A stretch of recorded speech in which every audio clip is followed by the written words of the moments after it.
What's going on, guys? Welcome back to Talkin Sports with Jake. We got another great show for you guys.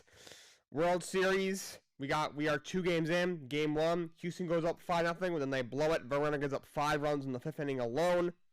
Then in the 10th inning, Luis Garcia gives up a home run to JT Realmuto. Phillies with a crazy comeback. They win 6-5 in 10 innings in Game 1. They steal Game 1, but Game 2, Houston strikes back. They win 5-2 in Game 2. Framber Valdez pitched a great game. Framber Valdez, he is some pitcher. He's had another great regular season. He has been fantastic this postseason, having a real putting together a real good career for the Houston Astros. That now up a series at 1 game apiece. Game 3 is tonight. The series shifts to Philadelphia, Citizens Bank Park. Citizens Bank Park has been rocking throughout this entire postseason on this Phillies crazy run. Houston goes with Lance McCullers, who has pitched well when he's been healthy. He was coming off an off-season surgery, so he was not activated until about August, I believe, but did pitch very well in the regular season when he was healthy. Postseason, for the most part, has been pretty good in the postseason.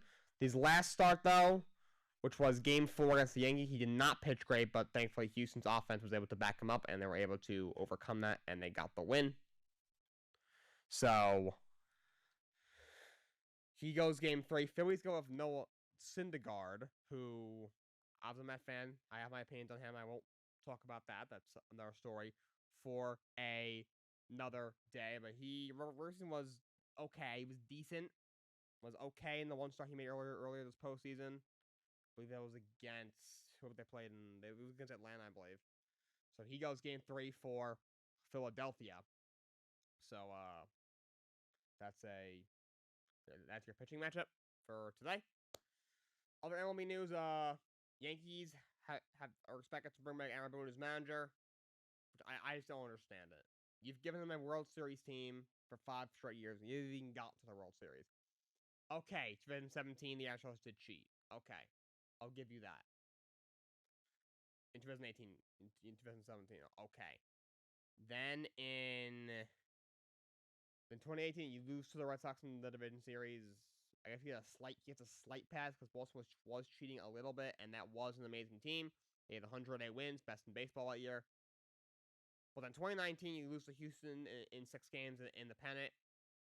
That was a great team. Houston did have 107 wins, but still, I think you could have beaten them. In 2020, I don't know what happened. You didn't even win. I know it was 6-game year, everyone was off, but you didn't even win the division. And even though you didn't win the division, even though the Rays beat you after the division and played well against you in the regular season, you still should have beat them in the playoffs that year, and you didn't. And then 2021, they were not good. They needed an 18-game win streak, whatever it was, just to get that last wildcard spot, which they clinched on the last day of the season. And then, you ever recall, they paid all this money, wildcard game, you losing, pitch like crap, and you losing the wildcard game when you probably should have won the World Series, been a World Series contender. And then this year, on July 7th, they had the best record in all of baseball. They are on pace to break the Seattle Mariners record of most wins in the regular season. They were on pace for 120 wins at one point. Their all-time record is 116. Seattle Mariners 2001. They were 2 games under 500 from July 8th on. From July 8th on, they were 38-40 in the regular season. They're a below-average team for the majority of the last 3 months of the season.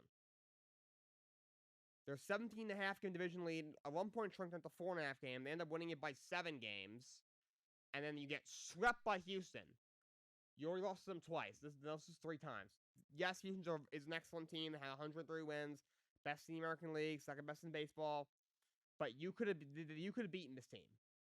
You've already lost to them twice. You got past the first time because they were cheating. Then you lost to them again. And now this was it. And you got swept. Even the Phillies took a game off the Astros. Come on. Aaron Boone does not put together good batting orders. He mismanages the bullpen,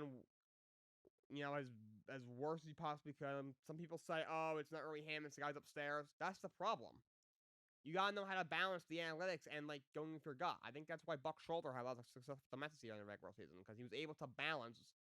Especially a guy like Buck Shoulders, who's an old school manager. He's 65, 66 years old.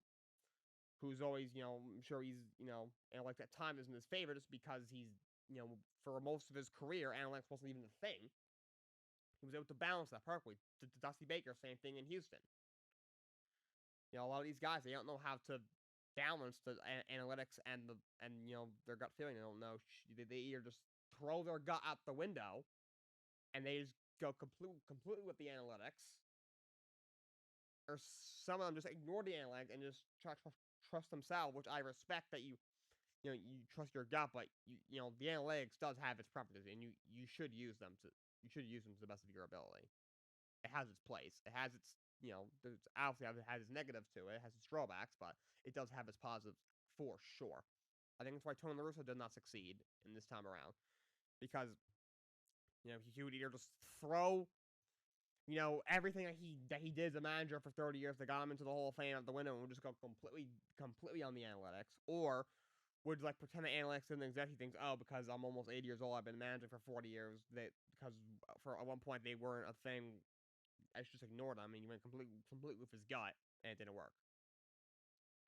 So, because Buck Showalter and Dusty Baker were able to do both. So I think Aaron Boone is loath to do. He trusts the analytics a little bit too much. But he's back again. It doesn't matter. He's been to the playoffs every year. That doesn't matter. Every year Boone's been the manager, the Yankees have been a World Series contender, and they haven't even been to the World Series. I don't even think they've been to a game. Have they even been to a Game 7 in the ALCS? I'm not sure they have. Anyway, Boone is back for the Yankees. It looks like that's what is expected. Some more news. David Stearns, the president of baseball operations for the Milwaukee Brewers, on Thursday, he stepped down.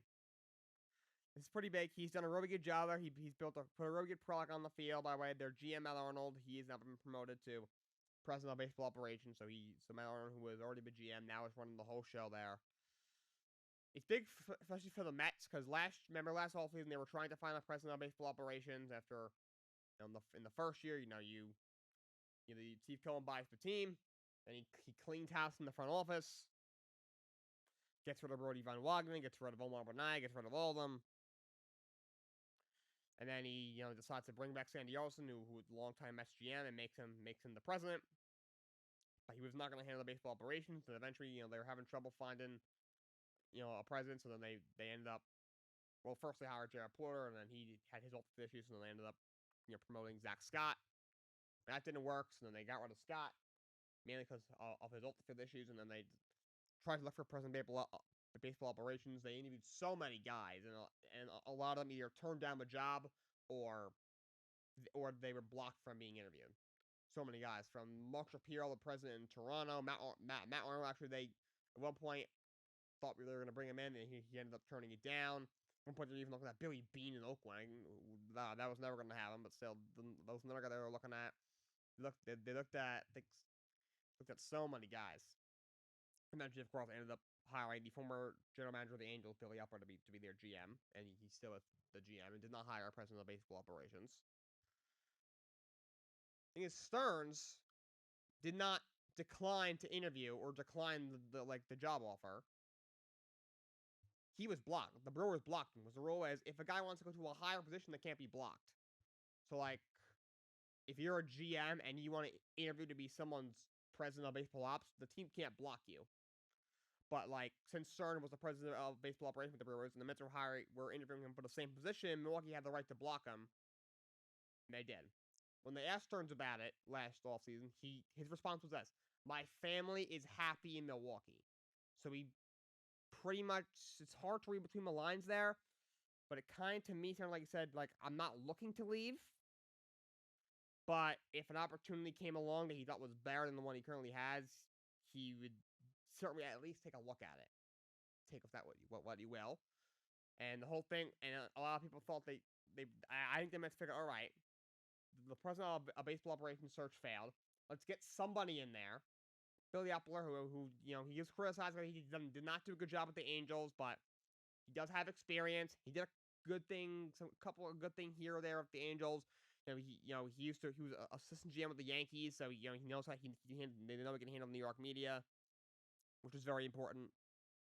when you're hiring a new general manager, especially as late in the offseason as they did it. With the lockout happening, as the very weird offseason last year, obviously with the lockout. So, and they bring in Bill Yepler. But like the Mets had said earlier this offseason, they do not plan to go after a president of baseball operations, and then Epler would serve under him, so that they trust Bill Yepler. But now Stearns is a free agent. I think the whole thing why they ended up just settling on Bill Yepler is because I think because Stearns only had one more left on his contract, they thought, all right, maybe there was rumors he might be leaving. Maybe when his contract is up, they can swoop in and grab him. You never know if he ends up he might leave on his own, and if he does, he's basically a free agent. Then obviously there's no they can just interview him without having to worry about him, thinking about going back to Milwaukee. So we'll see if the Mets go after him. We'll see if anyone goes after him. I would think. I'm not sure how many jobs are open. I know like the Tigers fired their lead baseball operations guy Al Avila midseason, but they already found a replacement. Royals, I believe, already found the replacement for Dayton Moore. So, but he's such a big name. I'm sure someone will give him a call. We'll see what happens. Speaking of the Kansas City Royals, they also need a new manager. They fired president of baseball operations Dayton Moore in September, but then right after the season, manager Mike Matheny also was let go. They have hired Rays bench coach Matt Quaterro as their new manager. Matt Quaterro from 2010 to 2013 for 4 seasons. He was the minor league hitting coach for the Rays. Then he became the assistant hitting coach for the Cleveland at the time the Cleveland Indians. Of course, now the Guardians, they were still the Cleveland Indians at the time. Cleveland Indians for Cleveland, he was their assistant hitting coach in 2014. He did that through 2016 for 3 seasons. Then in 2017, the Rays hired him to be their third base coach. He did that for 2 seasons through 2018. In 2019, he was promoted to be the bench coach after their bench coach Troy Montoya took the manager job in Toronto. And he has been there since Quaterro. He's been the Rays bench coach for the last 4 seasons. Last year, he actually interviewed for the Oakland Athletics and the New York Mets for the managerial positions. Unfortunately, he did not get it. Oakland ended up going with Mark Kotsay. The Mets ended up going with, of course, Buck Showalter. But this year, he got some more opportunities to once again interview for managerial positions, and he landed the one in Kansas City. So good on him. I do think he's ready to be a manager. I mean, you look at the Rays assistants for Kevin Cash. Troy Montoya didn't quite work out in Toronto. But I do like Quaterro as an assistant. He's been a hot candidate for a while. Like I said, he coached he was an assistant coach in the minors. He was an assistant hitting coach in the majors for a year. He was third base coach for a couple of years. And he's been bench coach for a few years. So he's definitely the next. There's no higher for him to go. Is he ready? He's definitely got his work cut out for him. The Royals, I do not mind because they've been to the playoffs since they won the World Series in 2015. There's a lot of uncertainties there. They cleaned house. They got rid of the manager. They didn't even wait for the new manager to bring in his own guy. They fired most of the coaching staff, even along with Matheny. Of course, they're changing regimes, getting rid of Dayton Moore, a long-time president of baseball operations. So we'll have his work cut out for him. He's got a couple of guys there. He's obviously got Bobby Witt offensively. I'll tell that there's very few other pieces that Kansas City has to build around. So now Quaterro, their new manager, we'll see if he's ready to be a manager or not. I think he is, but we'll see. As for the NHL, games from last night, you had the Devils over the Blue Jackets 7-1. Blue Jackets are really showing they're 3-7. Wild over the Blackhawks 4-3. In the shootout, Ducks over the Maple Leafs 4-3 in overtime. Maple Leafs don't look great. They just lost to the worst team in the league. Ducks still only 2-6-1. Leafs 4-4-2 don't look too great. Rangers over the Coyotes 3-2. So the Rangers get 2 straight wins after they're losing 4 in a row. And the Golden Knights beat the Jets 2-1 in overtime. Golden Knights are 8-2. They have a great team, just that they don't really have a goalie, but so far the goaltending held up to this point. If their goaltending holds up, they're probably going to be a cup contender, so we'll see what happens there. As for basketball, it's some upsets yesterday. We had the Pelicans over the Clippers 112-91. Zion, 21 points, 12 boards. Celtics over the Wizards 112-94. Jaylen Brown, 24 points and 10 rebounds. Cavs over the Knicks 121-108. Donovan Mitchell, big game, 38 points, 12 assists against the team he thought he was going to get traded to. Cavs went off from three. They cannot be stopped from beyond the arc. Big fourth quarter as they prevail on that one. Pistons over the Warriors 128-114. Cade, 23 points, 10 rebounds, 9 assists. I believe Sadiq Bey dropped 28 points as well. Spurs over Timberwolves 107-98. 25 points, 8 assists from Keldon Johnson. Mavericks over the Magic 114-105. Luka, another big game, 44 points in that game. Suns over the Rockets 124-109. Devin Booker, 30 points in that one. And the Lakers finally get a win. They beat the Nuggets 121-110. Anthony Davis played very well. 23 points, 15 rebounds for him. Lakers get their first win of the season. Oh, I won on the Knicks. They gotta start closing out these games. You look, believe, take a look at their record. They are 3-3 on the year. Look at their 3 losses against Memphis. Kudos to them to coming back down 19 against maybe the league's best team in the Memphis Grizzlies and forcing overtime. But they had a lot of opportunities in overtime. They missed a bunch of open threes in overtime. You lose that game by 3. They could have won that game. Even against Milwaukee, arguably the best team in the Eastern Conference, probably a top 3 team in the league. They got Giannis, the league's best player, arguably, and then a really good supporting cast around them. That game was close the whole way. And then in the second half, they came out and they struggled. Against Cleveland, they had like a 9-point lead heading into the fourth quarter, and then they got obliterated. They got outscored 37-15 in the fourth quarter. Like, that can't happen. It's they've looked a lot better than last year. They have. You bring in Jalen Brunson, who has played well. He has 16.7 assists last night. He has played well. You've got, I think, a little bit of a better bench, although Alec Burks is no longer there. No one's knows about where Taj Gibson's a little bit of depth. You also bring Isaiah Hartenstein to have you on the bench, behind Mitch Robinson at center, and he's played well. Hey, you have Derrick Rose healthy, a full year of Cam Reddish. And Derrick Rose is playing pretty well. Cam Reddish has actually looked very good. You get, all these young guys hoping to take a step forward. Guys like, of course, RJ Barrett, and you got Emmanuel Quickly, Obi Toppin, amongst others. Mitchell Robinson as well. So on paper, this is definitely a much better team than last year. They were terrible. This is a team that, although they may seem no, but they should definitely be a playing team at least, probably.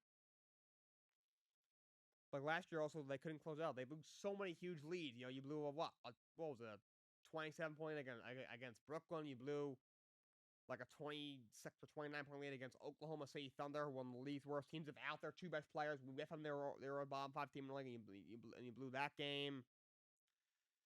They blew so many big leads last year. And all of a sudden, it hasn't been as bad. Also, the Milwaukee Bucks are a top 5 team in the league, and you lost by not that many points. I'm not upset. I'm not insulted by that loss. You lost by 13 to the Cleveland Cavaliers. Cavs are arguably a top 5 team in the East. They're a really good team. They're 5-1, playing some great basketball. They're the best 3-point shooting team in the league right now. I'm not insulted that that they lost to Cleveland, and the reason is because they couldn't stop them from 3. I'm not insulted they lost against Memphis in overtime. Memphis might be the league's best team. John Morant looks like the MVP of the league right now. But they're not. This is the way they're losing. They missed a bunch of open. They missed probably 3 or 4 open threes in overtime against Memphis in their first game. And they lose by 3. Could you imagine it if the Knicks went into Memphis and opened a season with a win? That would have been a big statement for the New York Knicks. Milwaukee, against Milwaukee, halftime, neck and neck. When you look at that game in the country, you think we're gonna lose by 20 plus. And then halftime, we're neck and neck. We're like, all right, we're in this game. And then the third quarter, they come out sluggish and they end up going down, 10-12 going into the fourth quarter. And you can't, be playing Giannis and the Bucks down double digits going into the fourth quarter. You're not going to win. You lead the Cavs by 9 points going into the fourth quarter. You had a big third quarter. You were neck and neck in the first half. Big third quarter, and you had like a 9-point lead going into the fourth quarter, and then you come out and just were egregious in the fourth quarter. Like in the NBA, like 9 points is not that much. That's in today's day and age with the three ball, that could be 3 baskets. 3.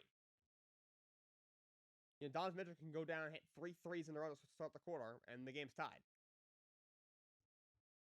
I also like in football, 9 points is a decent score to be up in the fourth quarter because you're gonna need a touchdown and a field goal, which could take a little bit of time. But in the NBA, you could within 2 minutes, if you have a 10-point lead, that could be gone in 2 minutes, easily. You gotta keep your foot on the gas pedal. And Knicks just have not done it this year. As bad as last year yet, when they haven't blown any 25+ point leads, teams they should be beating. But against Memphis, they could have won that game. They could have beaten Memphis, and their 3 losses were to Memphis. If they made their open threes in overtime, they probably win that game. Against Milwaukee, if they didn't come out as sluggish as they did in the third quarter, they would have had a shot. And then against Cleveland, if they didn't get obliterated in the fourth quarter, they probably win that game. They could be 5-1. They're 3-3. So not like the NFL, where like all right, there's only 17 games. NBA there's 82 games. All right, there's let's say 2 of the 3. There's 2 games you may have thrown away. All right, you still got 75 more, whatever it is. 76 more. But it just it reached undertones of last year, which is not good for the Knicks. As a Knicks fan, I'm a little bit concerned there, but still early. They do look a little better. We'll see what happens. College football scores from this past week. We had number 14 Utah over Washington State 21-17, 24 NC State over Virginia Tech 22-21. Georgia, they beat Florida 42-20. Georgia's the top team in the world. No, I actually already did these, so I'm not going to go into all the other games. But there were a few upsets. You had Kansas State blowing out Oklahoma State 22 seed. Kansas State over number 9 Oklahoma State 48-0. Which is that's a big development in the Big 12. TCU's the top team there. Now we'll see if Kansas State still be they still be below Oklahoma State. They might still be. We'll see what happens. They probably will be, but they're both 6-2. You never know. Unranked Louisville beat Wake Forest 48-21. Wake Forest came in the 10th ranked team in the country. Their only other loss was to Clemson in double overtime. They look like the biggest threat to Clemson. Now you question, are they still the biggest threat to Clemson? And USC, they do get a win over Arizona 45-37. UCLA, they beat Stanford. Notre Dame beats number 16 Syracuse 41-24. The ACC is not good this year at all. All right, Illinois beat Nebraska. Nothing to see there. UCF beat number 20 Cincinnati 25-21. That was an upset. And then Missouri beat number 25 South Carolina 23-10. So yeah, had some upsets this week in college football. As for the NFL, scores from last week. Of course, on Thursday Night Football, Ravens beat the Bucs 27-22. Bucs fall to 3-5. Tom Brady is 2 games under 500 for the first time ever. He's been playing for 23 years. That's crazy. Ravens go to 5-3.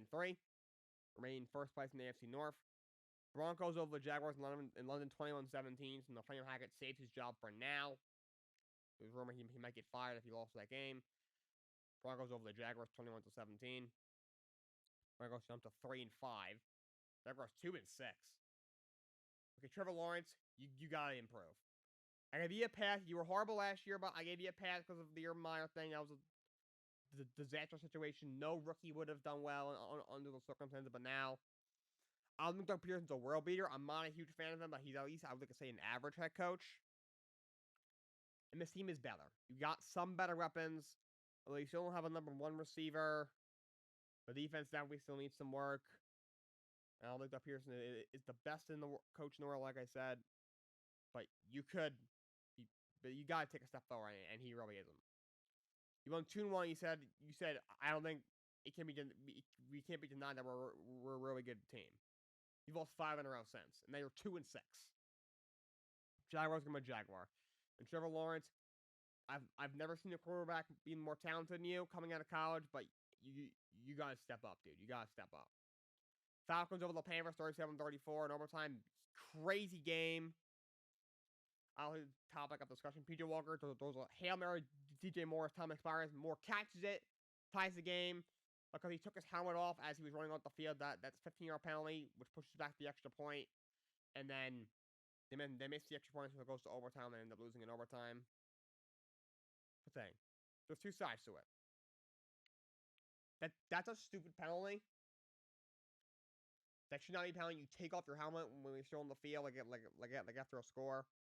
Why is that an unsportsmanlike conduct penalty? I do not understand.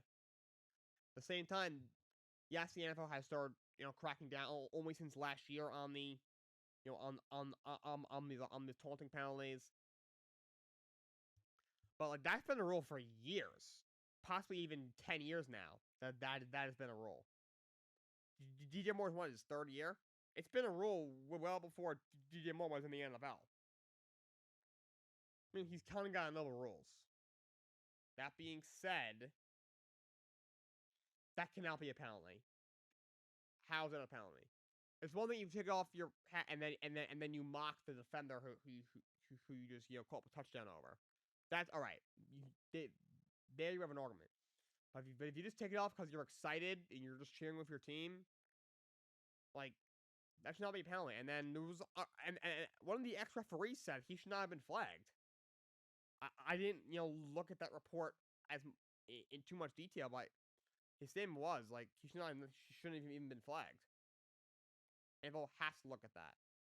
But the Atlanta Falcons are 4-4. They're in first place. I know the division's horrible, but kudos to the Falcons. Kudos to Arthur Smith. He's a real good coach. I really like Arthur Smith. I like him a lot. He's done a good job there so far. They're in first place. The Atlanta Falcons at 4-4. The division's terrible, but they have been a lot better than expected. We thought the Falcons would win only 4 or 5 games all year, and they're 4-4 already. Cowboys over the Bears, 49-29. Cowboys go to 6-2. They keep keeping up in that NFC East. Bears up to 3-5. Dolphins over the Lions, 31-27. Lions are absolutely terrible. 1-6 on the year, worst team in the NFL. Defense is horrible.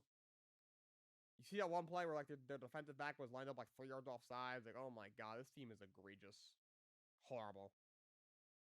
Dolphins go to 5-3. Vikings over the Cardinals, 34-26. Vikings are 6-1. Wow, they look good. It looks like they'll definitely win the NFC North this year. Kirk Cousins is playing pretty well. When he plays at 1 o'clock, he's great. Otherwise, not so much. But in 1 o'clock games, he is great. Kyler Murray. This dude might be the most inconsistent quarterback I've ever seen. He has some moments where he looks unstoppable. They're like, oh my god, this guy's like 5'8", and he's still throwing dimes down the field. He's making these crazy plays with his leg. And there are some times where you look at him, he's like, how's he even in the lead? That one pick he threw, what was that? Oh, good lord. Arizona drops to 3-5. Since the new Call of Duty game dropped, Arizona's 0-1. Not a great look for Kyler Murray, I'll tell you that much. Saints shut out the Raiders 24-0. And Dalton play pretty well. They go with 3-5. Raiders look like crap. Oh, good lord. They look bad. Wow, they 2-5. Ouch. They gotta get McDaniels out of there. He is a horrible head coach. Patriots over the Jets 22-17. Patriots go to 4-4. They almost Jets again. The Jets shot themselves in the foot so many times. He had a missed field goal. Zach Wilson was horrible. Zach Wilson was horrible. He threw 3 horrible interceptions. 3 horrible interceptions. He has to be better. I know his O-line is horrible. A lot of injuries. But he has got to be better. Throw the ball away, dude. Come on. You look like crap that game. You look terrible. He has 7 interceptions against the Patriots in his career. He's played them like 3 times. He's got to be better. His second year. You got to step up to the plate. I know your O-line is depleted. I know, but get the ball out of your hands quickly. I know you lose Breece Hall, your star rookie running back, but you still got Michael Carter, who's a very good player. I really like him. You bring in James Robinson.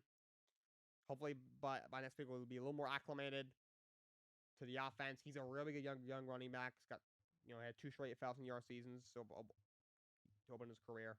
He's at least one, I think. He's a really good young back. Great trade that they made. Oh, by the way, throw the ball to Elijah Moore.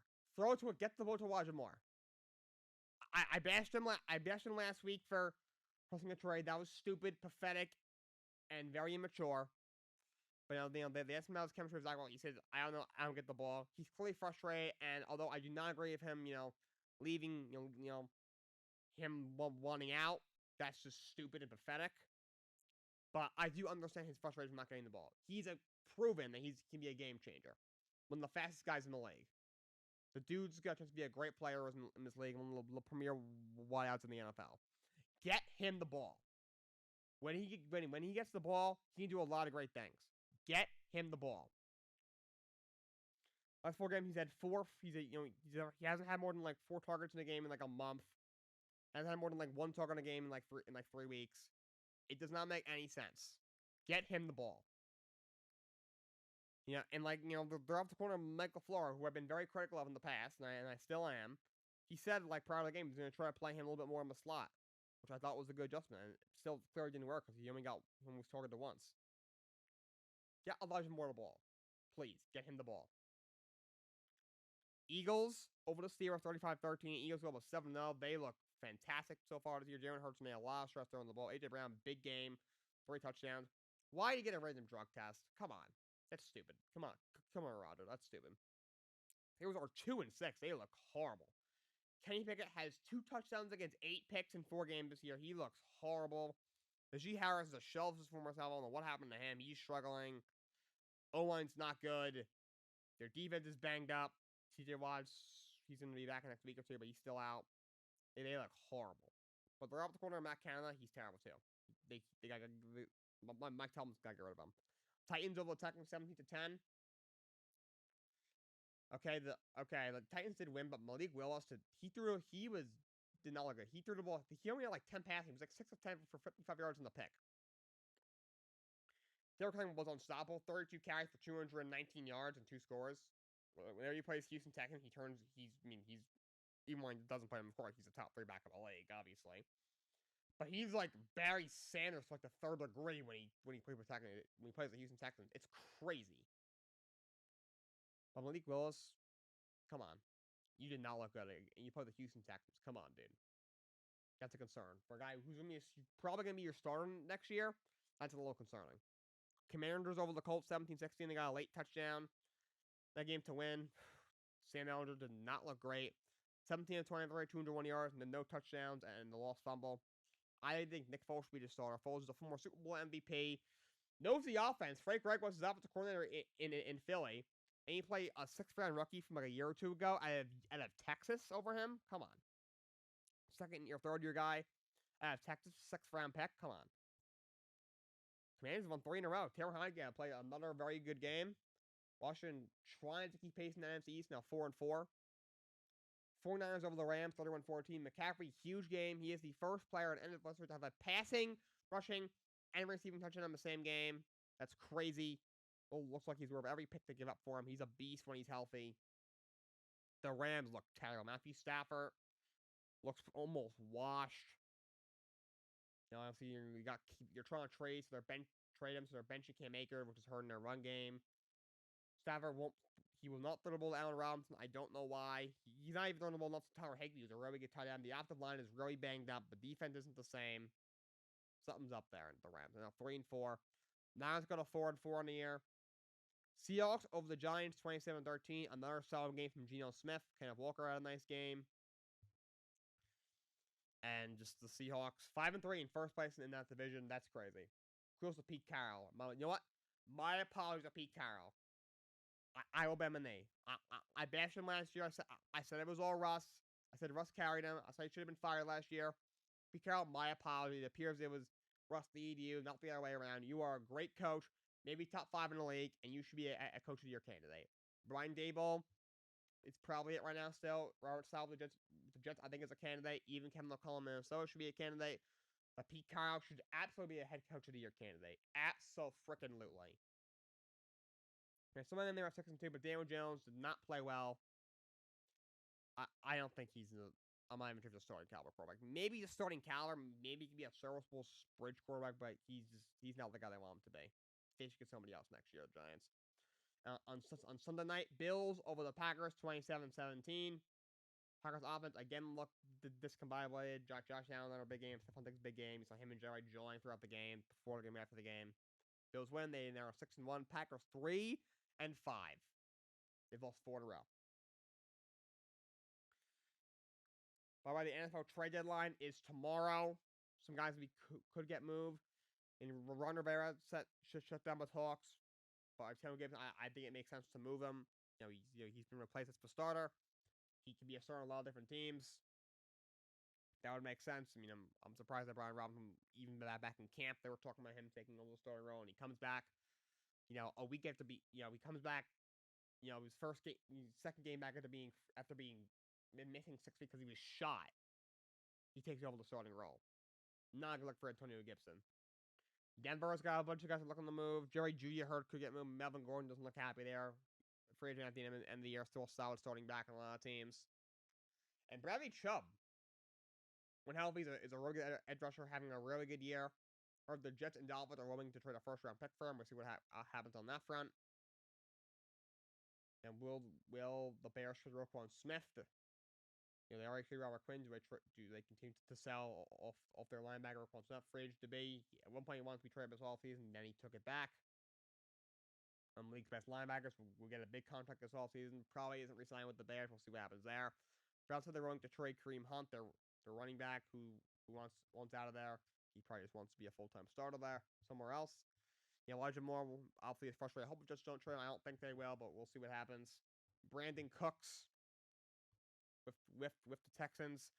I heard he might get moved. I mean, if you get him a good quarterback, I think he is a very good receiver.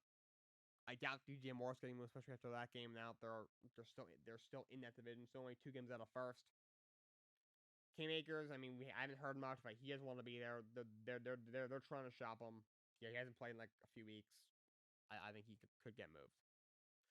That's all I got for you guys today. Thank you to everyone who tuned in. Until next time, so long, and have a great day.